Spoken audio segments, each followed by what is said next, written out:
Hello and welcome to another Motion Industries how-to video. My name is Tom Clark. I am your host, and on today's how-to, we're going to show you how to install the Raptor Coupling. And helping us out is Matt Wolford. He is with Baldor Dodge ABB. Matt, welcome back. How are you? I'm doing well, Tom. Thanks. I'm excited. I've got the smell of fresh rubber and a big giant machine on my demo table. So talk to me about the Raptor, Matt. So the Raptor is an easy-to-assemble coupling with a patented split natural rubber element. This design significantly decreases total costs, lasts longer, and extends driven equipment life. Okay, everybody says stuff lasts longer, but why does the Raptor last longer?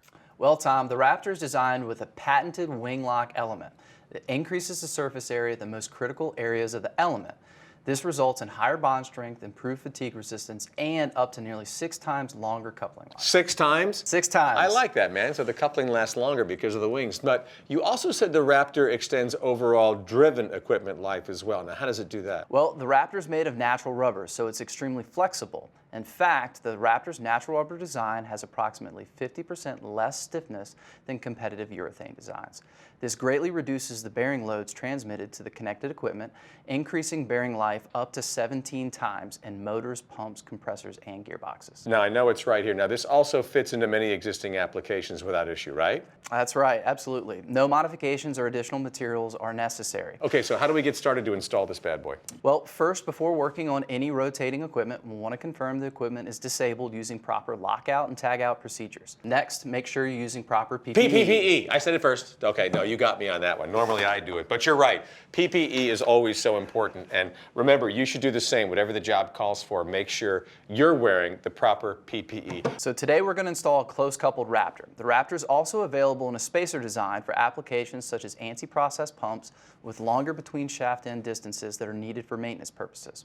Both designs use the same shaft hub, so we'll start with the shaft hubs. These are available in QD bushed, taper lock bushed, and finish bore designs. I like choices, but I hope you don't mind. I'm going to go with the easiest one. Is that okay? No, absolutely. So that would be a slip fit or what's known as a finish bore hub. How do I know where do we start? What's the best way to get started here?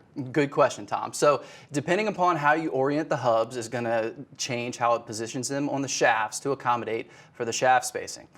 In this installation, we're going to install it with the outboard orientation. All right, go ahead. Get started there. So you're lining up the key locks. We got to make sure we do that. All right, and our key lock is on there. Okay, we're good to go. What do we do next? We got it. Set screws probably. I'm just guessing. Yep, you got it. So next we're going to want to torque down the set screws and secure one of the shaft hubs into place.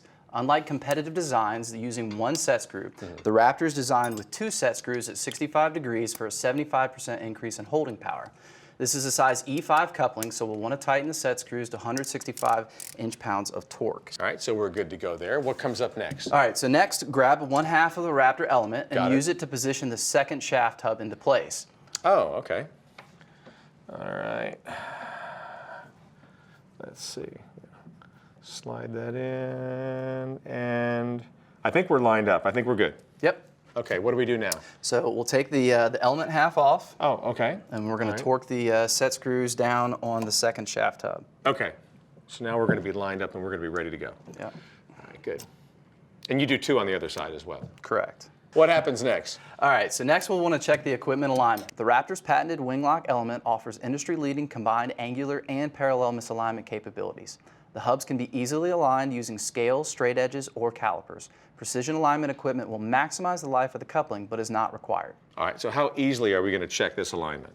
Okay, so to check angular misalignment, we're going to measure the distance between the inner edges of the hubs at 4 locations 90 degrees apart, making sure that the values don't exceed those listed in the instruction manual. Okay, now what about the parallel misalignment? That's simple too. Simply place a straight edge on the outer diameter of the hubs in 4 locations again, making sure that it doesn't exceed the values listed in the instruction manual. All right, so if our measurements are good, we've done that, we've done the parallel, what do we do next? All we have left is to install the element itself. Put 1/2 of the element into place, and we'll finger tighten the grade 8 cap screws. Dodge uses high strength grade 8 fasteners for a 40% increase in proof strength versus the competitive designs.